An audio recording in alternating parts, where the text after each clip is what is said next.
Welcome to The Drill Down. I'm John Spears. And I'm Richard Spears. So, Richard, you know we've done 200 of these episodes. We have. Under our belts. Under our belts, as it were. And each time we've introduced them by saying in-depth answers to oil field questions. This time I propose that we change that to shallow answers. Explaining things forward and backwards.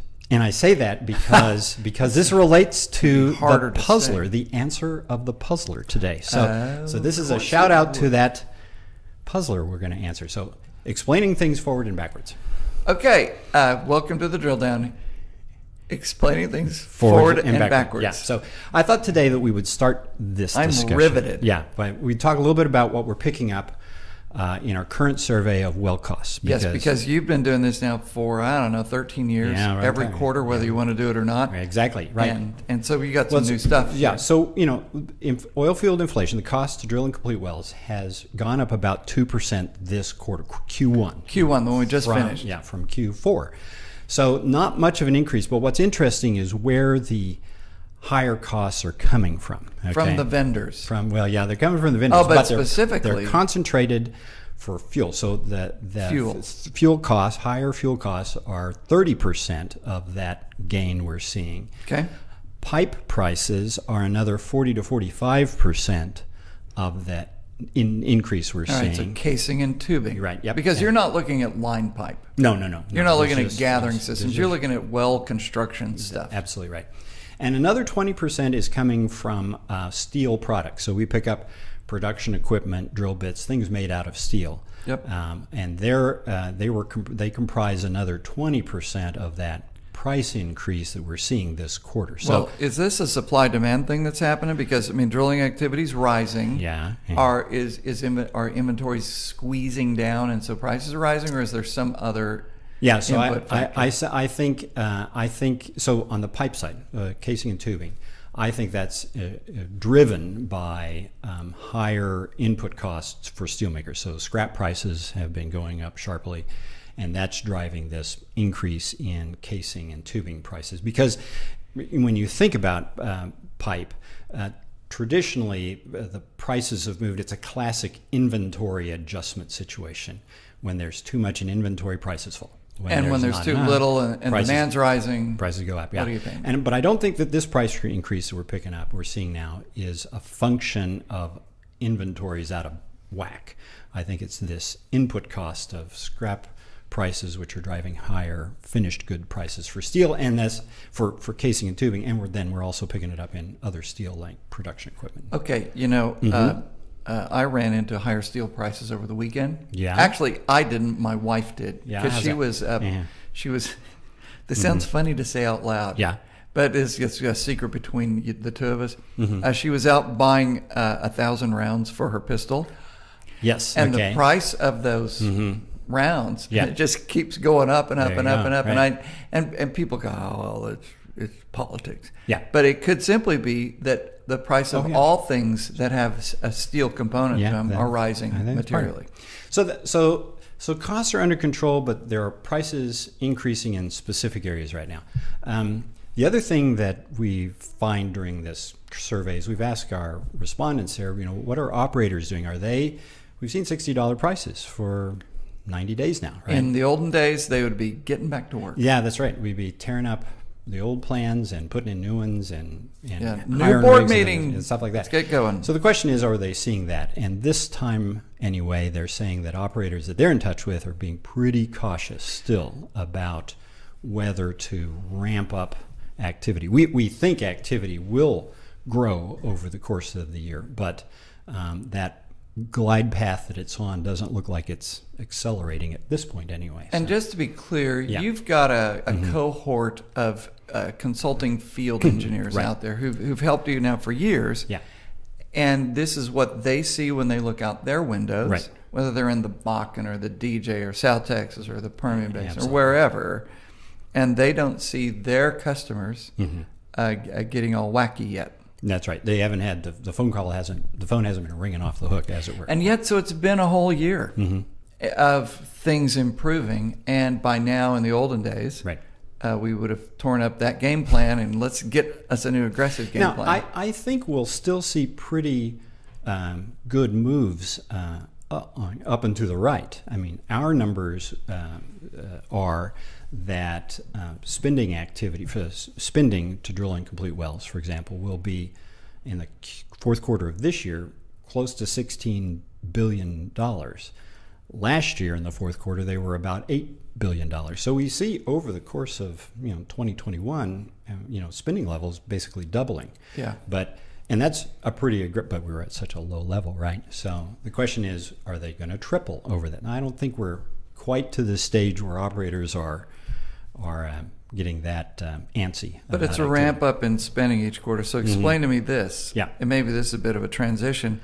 Yeah. But when I was talking to our partner in Fort Worth, David Ott, yes, today, he's been reading that IOCs, or the big international oil companies, they've all been reporting significantly lower reserves numbers. Yes. Okay. And so, oh no, they're running out of oil. Well, that's not the case at all. But what are happening to oil prices whenever you get into this situation where I'm not ramping up my drilling activity like I would have in the past? Yeah, so that's a good point. I mean, we talked in episode 200 last week about how OPEC Plus. It was one of my favorites. How OPEC Plus had decided to add about 2 million barrels a day to its output over the next 3 months, and because it saw demand rising that much. So it's matching the growth in demand with an increase in its output.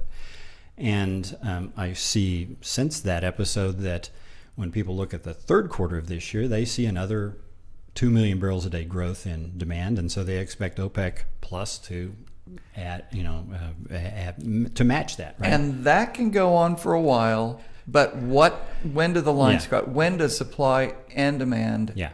Right. There's equal. Yeah, there's a finite amount of production capacity in the world today, and as we sit here right now, or when we get to the middle of 2021, there'll be roughly 6 million barrels a day of unused production capacity, and we're consuming that 6 million, about 2 million barrels more every quarter. So you've got about 3 quarters, so that gets you to around the middle of next year, and then the lines begin to get really close together. Well, right? and price anticipates those lines crossing, doesn't it? Yeah. And so maybe the lines actually cross mid-year of a year from now.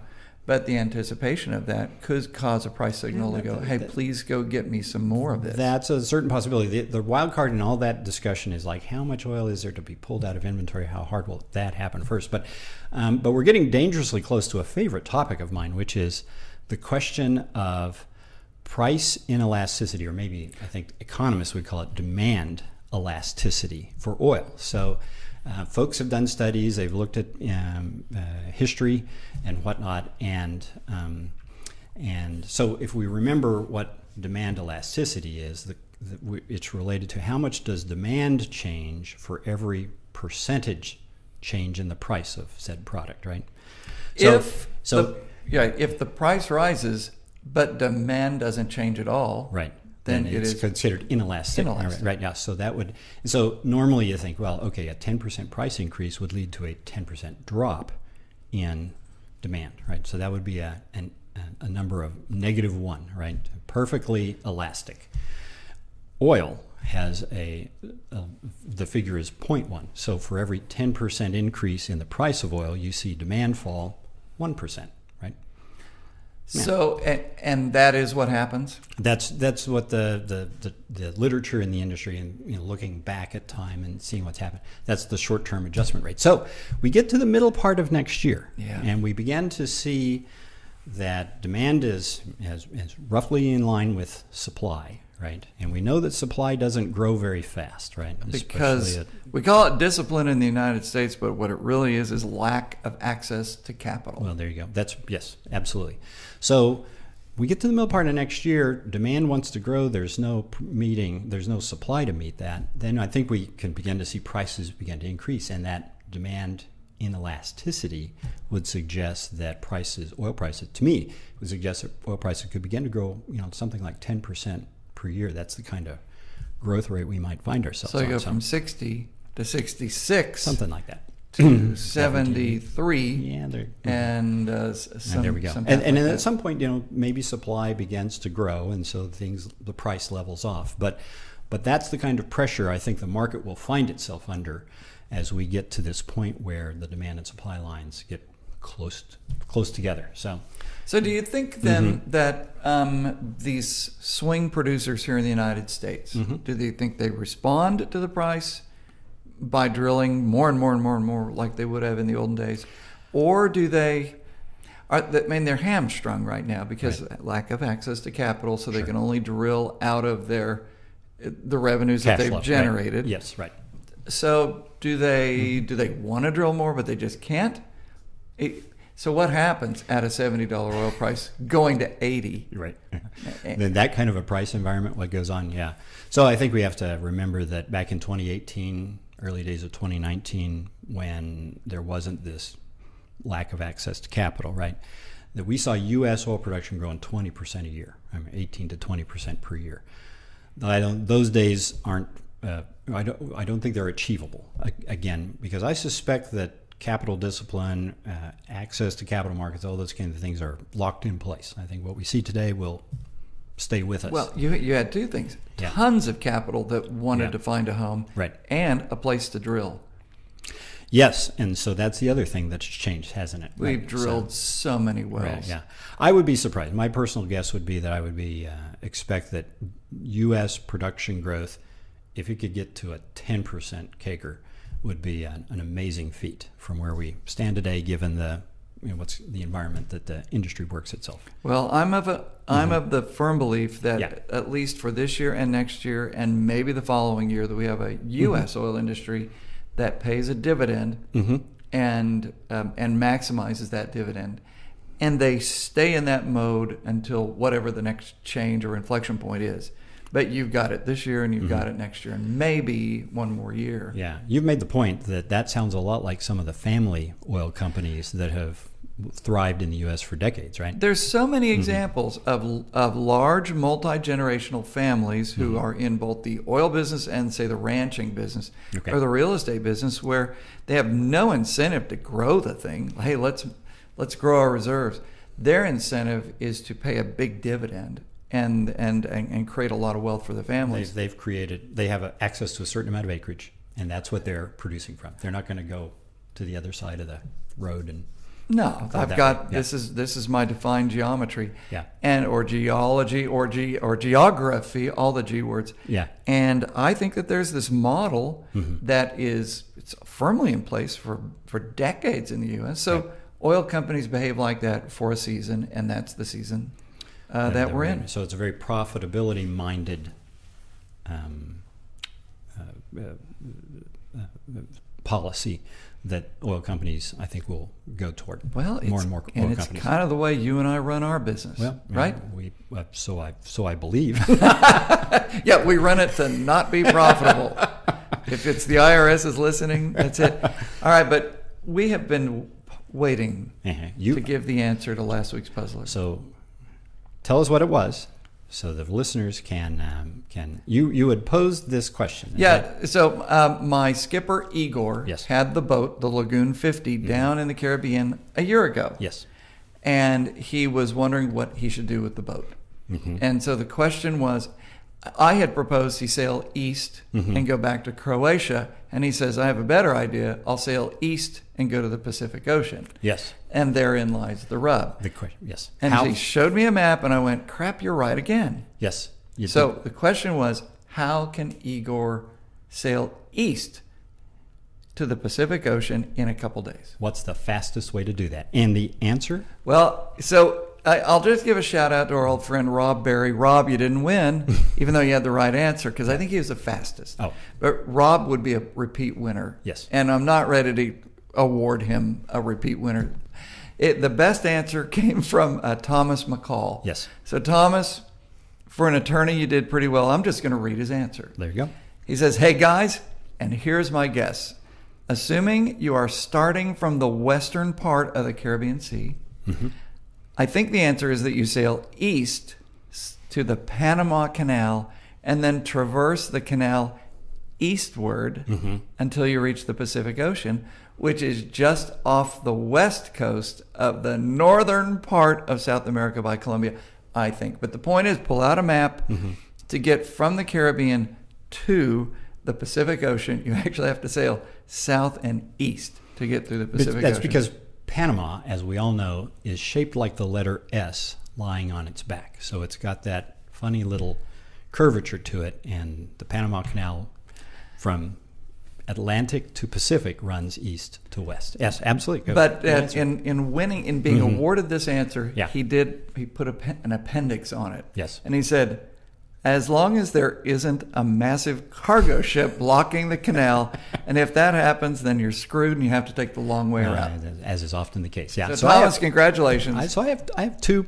Panama-related things. Yeah. So one is, of course, that Van Halen. No, de Balboa. So Vasco Nunez de Balboa. Spanish explorer. Excellent pronunciation on that. You know, crossed Panama, was the first European, I believe, to see the Pacific Ocean from the east. And when he did that, he had walked from north to south across Panama. So when he saw the Pacific Ocean, he called it the Southern Sea. Well, I heard your reference on episode 200 about the Southern Sea. Yeah, there you go. go. So that's the reference. That's it. So, but here's the other thing, and this ties back to explaining things forward and backwards, right?